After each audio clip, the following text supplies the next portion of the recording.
លោកអ្នកនាងជាទីមេត្រីសាកលវិទ្យាល័យពាណិជ្ជសាស្ត្រអេស៊ីលីដាបានបើកបរិសនការឆ្នាំសិក្សាថ្មី2025-2026សម្រាប់និស្សិតជំនាញផ្នែកហិរញ្ញវត្ថុនិងធនាគារចំនួនទី10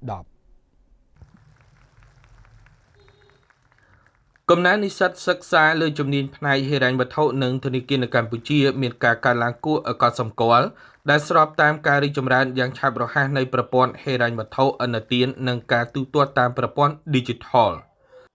ក្នុងពិធីបើកបរិសនការឆ្នាំសិក្សាថ្មីឆ្នាំ2025-2026សម្រាប់និស្សិតជំនាញផ្នែកហិរញ្ញវត្ថុ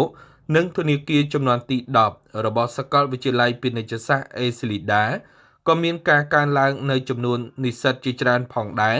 ដែលនេះពិតជាបានបង្ហាញយ៉ាងច្បាស់ពីតម្រូវការខ្ពស់លើការអប់រំនិងការស្រាវជ្រាវលើមុខវិជ្ជាធនាគារហិរញ្ញវត្ថុនិងធនធានមនុស្សនៅក្នុងវិស័យនេះដើម្បីឆ្លើយតបទៅនឹងតម្រូវការទីផ្សារការងារនាពេលបច្ចុប្បន្ន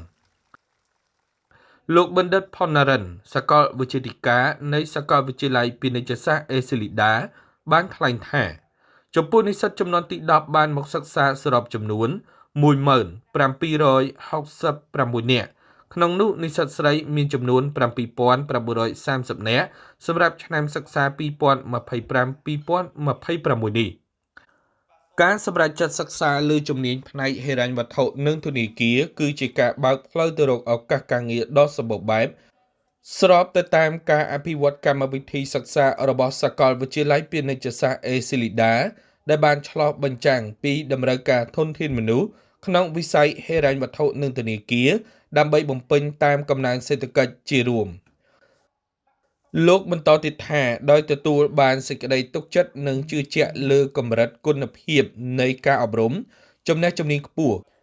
ក្រសួងអប់រំយុវជននិងកីឡាគ្រោងដាក់បញ្ចូលសាកលវិទ្យាល័យពាណិជ្ជសាស្ត្រអេស៊ីលីដាជាសមាជិករបស់ ASEAN University Network Quality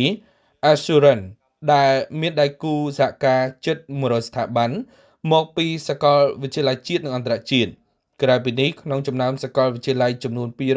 275នៃ Asia Pacific Education Membership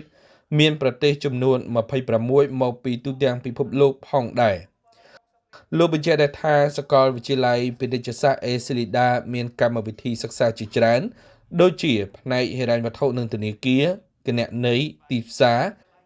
នីតិសាស្ត្រពាណិជ្ជកម្មអន្តរជាតិសេដ្ឋកិច្ចពាណិជ្ជកម្មគ្រប់គ្រងធុរកិច្ចនិងសហគ្រាសគ្រប់គ្រងហានិភ័យនិងធានារ៉ាប់រងគ្រប់គ្រងបណ្ដាញផ្គត់ផ្គង់និងចលនាបឋមបច្ចេកវិទ្យាហិរញ្ញវត្ថុបច្ចេកវិទ្យាព័ត៌មានធុរកិច្ចវិទ្យាសាស្ត្រនិងវិស្វកម្មកុំព្យូទ័រភាសាអង់គ្លេសសម្រាប់បំណិនបកប្រែនិងភាសាអង់គ្លេសសម្រាប់ទំនាក់ទំនងធុរកិច្ច